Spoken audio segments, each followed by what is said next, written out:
work, dedication, family legacy. My dad was a former boxer. My brother is Ennis and Ferrari Quiet Storm. They was former boxers, and they created this champion from the hood, from Germantown. Their talent was through the roof, both of them. And I feel like they would have been multi-weight division world champions if they would have locked in and put the hard work and dedication in.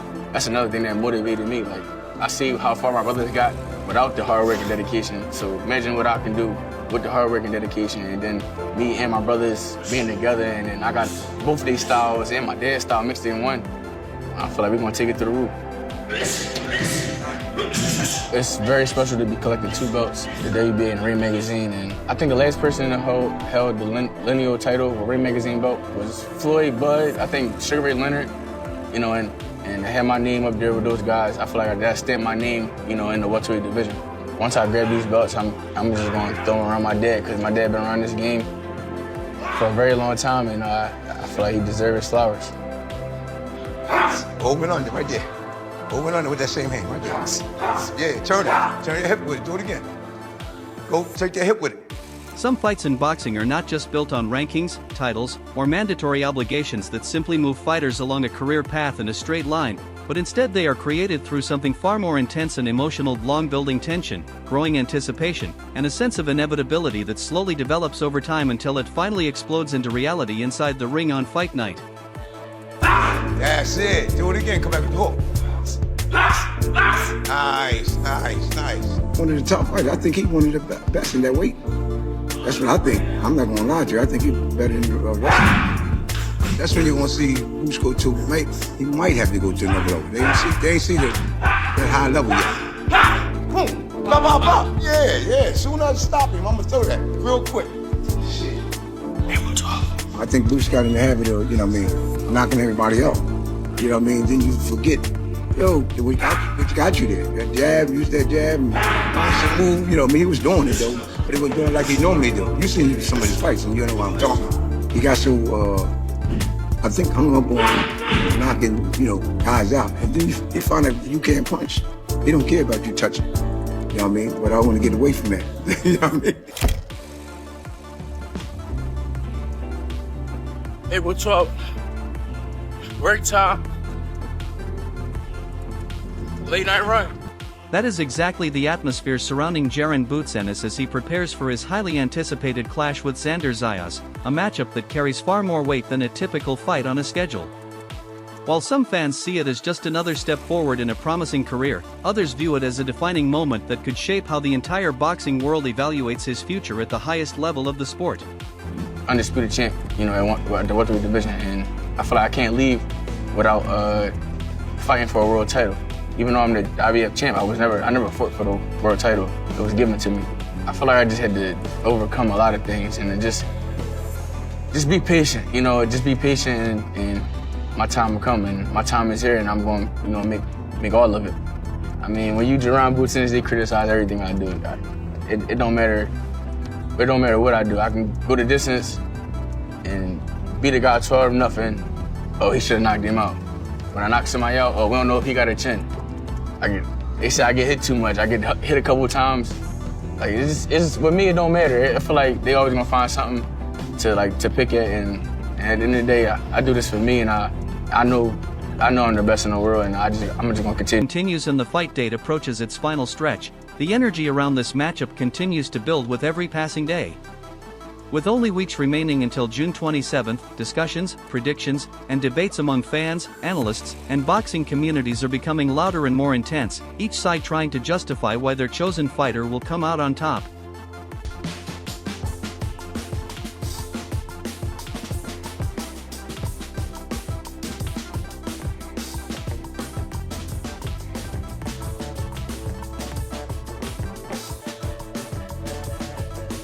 Right now we are at Germantown. This is Ashby Street. You know, it's my grandma's house right here. And yeah, this is where I'm from.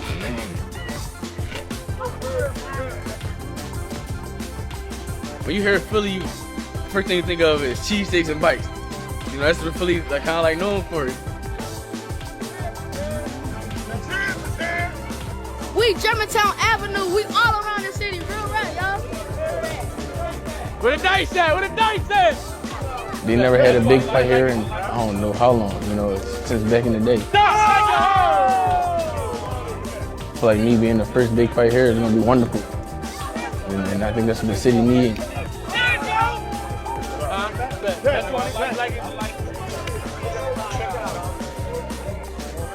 I remember Boo was like 8 years old. I used to give him dollars and fives and no jabs. Said nobody beat him. Nobody. 8 blocks behind him. How's it feel to be like recognized in the city like that? I feel great, you know, it's a blessing, you know. I feel like, you know, it's everything you know. But inside training camp, away from the noise, Jaron Ennis appears completely locked in on preparation, focusing on refining his craft, improving his timing, and sharpening every detail of his performance rather than getting distracted by the growing hype surrounding the fight. This is not being treated as just another routine fight for Ennis. Instead, it feels like a turning point that could define the next chapter of his entire career. Well, easy run. Not even real hard. Got my brothers here. Derek Ennis, former, Pennsylvania State USBA middleweight and junior middleweight. He was like number 2 and number 3, like in the IBF. Got Farad the Quiet Storm over there. 68, 168. You had the NABF, and what else? That was it. NABF. I think he was like number 3 in the WBC. Got Hitman Haven right there. He what you 14 though? 14 though. He fight April 5th. Got my nephew Carter. He 3-0. He 3-0 amateur. You know, everybody getting right. You know. He'll be back in the ring soon. He should have been out here running with us, but we had him on a scooter. For years, boxing fans, analysts, and even fellow fighters have talked about him as one of the most naturally gifted athletes in the sport, a future pound-for-pound contender capable of dominating multiple divisions if everything comes together as expected. That level of expectation brings constant attention, but it also brings pressure that never goes away, because once a fighter is labeled as special, every performance from that moment forward is judged against that standard. All the fighters that he has knocked out, all the fighters that he has fought in the last 10 fights where he actually started fighting big names, they're all tailor-made for him. They're all tailor-made for Jaron Ennis. None of those fighters fight like me. None of those fighters have even the style or come close to the style that I bring to the table. The challenge with hype in boxing is that it always leads to a point where potential is no longer enough. At some stage, every highly praised fighter must step into the ring and prove that the talk surrounding them is justified in real competition, not just in highlights or past performances. That is why this fight against Xander Zayas carries so much importance, because it is not simply about extending an unbeaten record or adding another win. It is about answering the questions that have followed Boots for years about whether he can truly deliver at the highest level when facing an undefeated and determined opponent. I'm a boxer puncher. I know how to counter. I know how to use my speed. I know how to use my angles. I know how to use my jab. Most of these fighters, they just come forward fighters shorter than him, skinnier than him, smaller than him. You guys saw the press conference.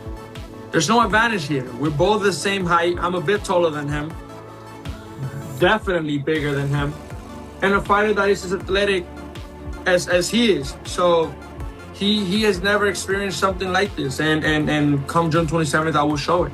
Another major layer to this story is the move up to 154 pounds, which has changed the physical and strategic outlook of Ennis as a fighter. Instead of draining himself to make welterweight, he now has the opportunity to perform closer to his natural body strength, which could allow him to operate with more energy, better durability, and improved punching power. In training camp, the focus is not only on maintaining his elite speed and creativity but also on combining those attributes with added strength so that every punch carries more impact and every exchange becomes more dangerous for his opponent. If that version of Ennis appears on fight night, it creates a very dangerous situation for anyone standing across from him, because it would mean facing a fighter who was not only fast and skillful but also physically stronger and more complete than before. It comes down to his comments and what he said. It doesn't matter. In there, June 27th, he will feel and he will understand why he will be chasing shadow. And what does that uncomfortable Jaron Ennis look like? You said that you're going to make him uncomfortable. What is that? What does the 27th Jaron Ennis look like? You'll see. He just won't have an answer. His team won't have an answer. And when he doesn't have an answer or his team doesn't have an answer, he won't know what to do and he will look and feel uncomfortable. However, standing in the opposite corner is Xander Zayas, an undefeated champion who has no intention of being part of someone else's breakthrough story. For him, this is not about validating another fighter's hype. It is about defending his own progress, protecting his undefeated record, and proving that he belongs at the top level just as much as anyone else in the division. What makes this matchup so compelling is the clash of perspectives between the two fighters.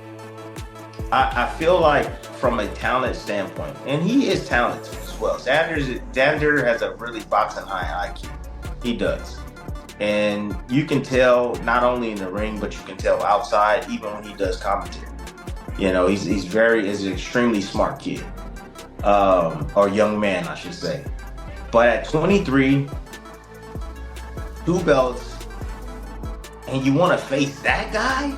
Like, I'm like... Fight is the widely recognized talent, a fighter many believe is destined for greatness, while Xander Zayas approaches the same matchup with a completely different mindset, believing that he has already studied enough of Boots' style to understand how to deal with him. Zayas does not speak like someone overwhelmed by reputation. When you look at Boots and his style and his skill set, and you look at Xander, you go, okay, now that's a clean ass style. You look over here, you go, now that shit looks special. You know, like that's best. That, yeah, you know what I mean? Like, this dude is doing it from both sides. You know, like, he got fast hands, he hits hard. Like, yeah, that looks good. Hey, he can fight.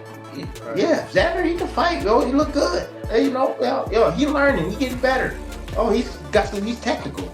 You know, and so that's what I see when I look at both these. He speaks with confidence, suggesting that many of Boots' previous opponents were stylistically favorable matchups that allowed him to look more dominant than they might have in different circumstances. Zayas takes his confidence even further by shifting the conversation from physical ability to mentality, arguing that Boots relies heavily on external validation from fans, media, and expectations, while he himself operates purely on internal self-belief. That fight, I think, is a great fight for Boots as far as the notoriety, obviously what's on the line, the belts that's on the line and all that, because people are going to give him his credit for this fight, but I don't think it's going to be as close as people might think it would be. I already had Boots beating him in like 8 or 9, but I don't think it'll last that long. I don't. I think I got Boots in 6 if Zayas comes out with the same strategy that he's come out with in almost every fight that he's fought. He got to get off the ball of that left foot if he think he's going to beat Boots, because he's going to see that rhythm, he's going to see that pattern, and he's going to start exploiting. Whether that statement is accurate or not cannot be confirmed until both fighters share the ring, but it adds a psychological dimension to the fight that goes beyond punches and technique. It turns the build-up into a mental battle as much as a physical one, where confidence, composure, and pressure management could become just as important as speed or power. And that fight, I think, is a great fight for Boots as far as the notoriety, obviously what's on the line, the belts that's on the line and all that, because people are going to give him his credit for this fight, but I don't think it's going to be as close as people might think it would be. I already had Boots beating him in like 8 or 9, but I don't think it'll last that long. I don't. I think I got Boots in 6 if Zayas comes out with the same strategy that he's come out with in almost every fight that he's. At the same time, Boots Ennis continues his preparation in camp with full focus on execution rather than conversation. His approach is centered on proving his ability inside the ring rather than responding to verbal challenges outside of it. The move to 154 pounds is seen as an opportunity to showcase a more complete version of himself, one that combines his natural explosiveness with improved strength and endurance. Supporters believe this is the version of Boots that will finally align performance with expectation, delivering a dominant display that confirms what many have believed about him for years. However, the closer the fight gets, the more unpredictable it becomes, because both fighters are entering with strong and completely opposing beliefs about how the fight will unfold. Boots believes this is the moment where his talent and preparation will finally silence doubts and confirm his place among boxing's elite prospects, while Zayas believes he is stepping into a situation where he can expose weaknesses that others have failed to take advantage of. This creates a situation where both fighters are not just preparing for each other physically, but mentally building completely different versions of how the fight will play out.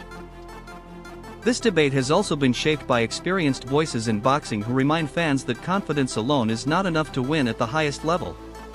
Analysts like Tim Bradley have pointed out that while athleticism and talent are important, boxing at the elite level is ultimately decided by fundamentals, timing, defensive responsibility, and ring intelligence. From that perspective, the fight becomes more than just a clash of hype. It becomes a test of discipline versus creativity, structure versus explosiveness, and preparation versus instinct. As fight night approaches, the anticipation continues to build because both fighters genuinely believe they are stepping into their defining moment.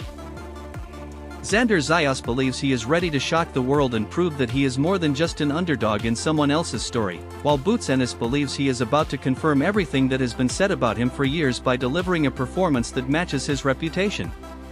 When two undefeated fighters enter the ring with that level of belief, the outcome is never simple, because at that point it is not just about skill, it becomes about who can impose their mindset under pressure.